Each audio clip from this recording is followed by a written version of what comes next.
Bon appétit, messieurs. Vous vous en souvenez? Ruy Blas, Victor Hugo. On mange tellement de choses toxiques que ce n'est pas bon appétit que j'ai envie de dire, mais plutôt bonne chance. Ainsi s'exprimait Pierre Rabhi, fervent défenseur de l'agroécologie. En disant ces mots, Pierre Rabhi évoquait la santé dans nos assiettes. C'est une dimension d'un problème beaucoup plus vaste. Je vous raconte, tout a commencé lors de la révolution industrielle, lorsque l'être humain s'est lancé dans une course effrénée vers le profit, au détriment de l'environnement et de la santé. C'est dans ce contexte qu'est né le développement durable il y a plus de 40 ans. C'est un concept politique controversé. Et depuis, l'humanité bouscule les limites planétaires avec des conséquences désastreuses que vous connaissez tous. Changement climatique, érosion de la biodiversité, pollution. Toutes les disciplines scientifiques s'y intéressent, notamment les sciences de l'éducation.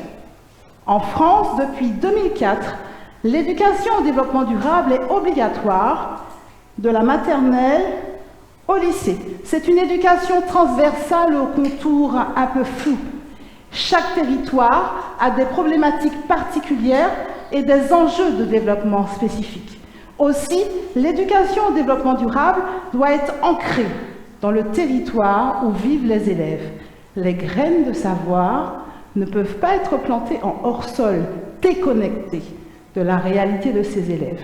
Alors ici, en Martinique ou en Guadeloupe, quel savoir pertinent et contextualisé proposer aux élèves pour qu'ils deviennent des citoyens éclairés? Dans le cadre de ma thèse, j'ai élaboré une démarche méthodologique afin de répondre à cette question. J'ai d'abord analysé et comparé plusieurs types de documents, des textes de loi, des articles scientifiques, des documents d'orientation produits localement. J'ai fait ressortir des enjeux prioritaires de développement durable pour la Martinique, par exemple la production et la consommation locale. Puis j'ai présenté ces enjeux prioritaires à des acteurs du développement durable afin qu'ils les commentent. Ils sont notamment préoccupés par la santé des Martiniquais et par la pollution à la chlordécone. Tout récemment, j'ai présenté aux enseignants des savoirs prioritaires qui y seraient associés. Par la suite, je rencontrerai les élèves afin de connaître leur représentation et leurs besoins. Nous sommes tous invités à exercer un choix éclairé de santé publique. Vous savez, aujourd'hui, l'école doit préparer au mieux les élèves qui seront les acteurs de demain. Alors, mesdames, messieurs, qu'en pensez-vous? Bon appétit ou bonne chance!